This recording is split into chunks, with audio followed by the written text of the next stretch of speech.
के जो हमारे शो में जो शख्स आए हैं अपनी स्टोरी शेयर करने के लिए, वो हैं एक इमाम साहब, एक मौलाना, एक आलिम।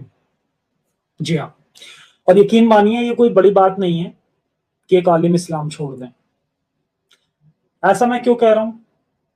क्योंकि एक आलिम इस्लाम को एक आम मुसलमान से बहुत बेहतर जानता है। एक आम मुसलमान तो वो ये सब नहीं जानता कि भाई जो हम एक्स मुस्लिम अपने चैनल के ज़रिए बातें बता रहे होते हैं, तो उसे ये लग रहा होता है कि ये तो बस इस्लाम के दुश्मन हैं, तो ये सिर्फ झूठ बोल रहे हैं। लेकिन जो एक आलिम होता है, वो ये सब जानता है। तो जानने के बाद अगर वो सच नहीं बता रहा है तो उसकी 2 ही वजह हो सकती हैं। या तो मक्कारी की वजह से वो छुपा रहा है, या फिर वो डर की वजह से छुपा रहा है।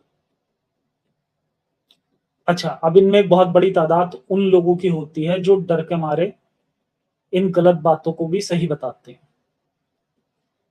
क्योंकि देखो, एक आलिम की जो पढ़ाई होती है, उसके बाद एक इंसान वहाँ पर फँस जाता है। ये एक बहुत बड़ी पढ़ाई होती है, ज़िंदगी का एक बहुत बड़ा हिस्सा उसके अंदर जाता है। तो होता क्या है कि उसके बाद उसकी रोज़ी और रोटी का जो ज़रिया होता है, वो वही बन जाता है। अगर वो पब्लिक में सच बता दे, तो ना तो वो रोज़ी-रोटी का ज़रिया रहेगा और ना ही उससे उसकी ज़िंदगी सेफ होगी। अच्छा, एक जॉब या बिज़नेस करने वाला जैसे कोई शख्स है, वो अपने मज़हब से फिर जाए, तो फिर भी समाज एक हद तक उसे एक्सेप्ट कर लेता है। लेकिन जब कोई आलिम ही दीन से फिर जाए, तो उसके लिए फिर उस समाज में उसके लिए जीना मुश्किल हो जाता है। तो आज का जो हमारा शो है, इसमें हमारे एक्स मुस्लिम आलिम साहब से इनसे बात करेंगे हम। उनकी कहानी भी सुनेंगे कि क्यों उन्होंने मज़हब छोड़ा, और ये भी जानने की उनसे कोशिश करेंगे कि क्या-क्या परेशानियों का सामना उन्हें करना पड़ा। खैर, शो शुरू करते हैं और ऐड करते हैं हमारे गेस्ट मैसेंजर ऑफ गॉड को। बहुत-बहुत स्वागत है आपका आलिम साहब। बहुत-बहुत शुक्रिया, जज़ाकल्लाहु खैर जफर भाई। जी। जी, स्वागत है आपका। और शो शुरू करने से पहले सभी से गुज़ारिश है कि वीडियो को लाइक कर दें, ताकि ज़्यादा से ज़्यादा लोग लाइव इनकी कहानी सुन पाएँ। कोई सवालात वगैरह हों किसी के तो वो भी पूछ सकते हैं। और एक छोटा-सा लाइव टेस्ट इनका होगा, बल्कि इनके 2 टेस्ट लूँगा मैं, क्योंकि एक मौलाना है। तो सबसे पहले तो आप कोई कुरान की सूरा, आप एक काम करें, आप आयतुल कुर्सी सुना दें। जी। जी। अऊज़ु बिल्लाहि मिनश शैतानिर रजीम। बिस्मिल्लाहिर रहमानिर रहीम। अल्लाहु ला इलाहा इल्ला हुवल हय्युल क़य्यूम ला तअख़ुज़ुहु सिनतुन व ला नौम लहु मा फ़िस समावाति व मा फ़िल अर्द मन ज़ल्लज़ी यशफ़अु इंदहु इल्ला बिइज़्निही यअलमु मा बैना अयदीहिम व मा ख़ल्फ़हुम व ला युहीतूना बिशैइन मिन इल्मिही इल्ला बिमा शाअ वसिअ कुर्सियुहुस समावाति वल अर्द वला युऊदुहु हिफ्ज़ुहुमा वहुवल अलिय्युल अज़ीम। बहुत बढ़िया। अच्छा, बहुत-बहुत शुक्रिया आपका। अच्छा, मैं चाहूँगा कि क्योंकि जैसे कि आपने बताया था कि आप इमाम भी रह चुके हैं और मौलाना भी रह चुके हैं, और अ, आपने नमाज़ भी पढ़ाई है, और अभी भी आप कभी-कभी नमाज़ पढ़ा देते हैं। वो ख़ैर आपकी स्टोरी में हम जानेंगे। लेकिन मैं चाहता हूँ कि जो जुमे के बाद का जो खुतबा होता है, वैसे तो काफ़ी बड़ा होता है वो, लेकिन मैं चाहता हूँ कम से कम उसका 1 रुकू आप सुना दें, ताकि जो हमारे मोमिन भाई भी सुने, उन्हें इस बात का और भरोसा हो कि आप सच में एक बिल्कुल। इमाम भी रह चुके हैं। जी।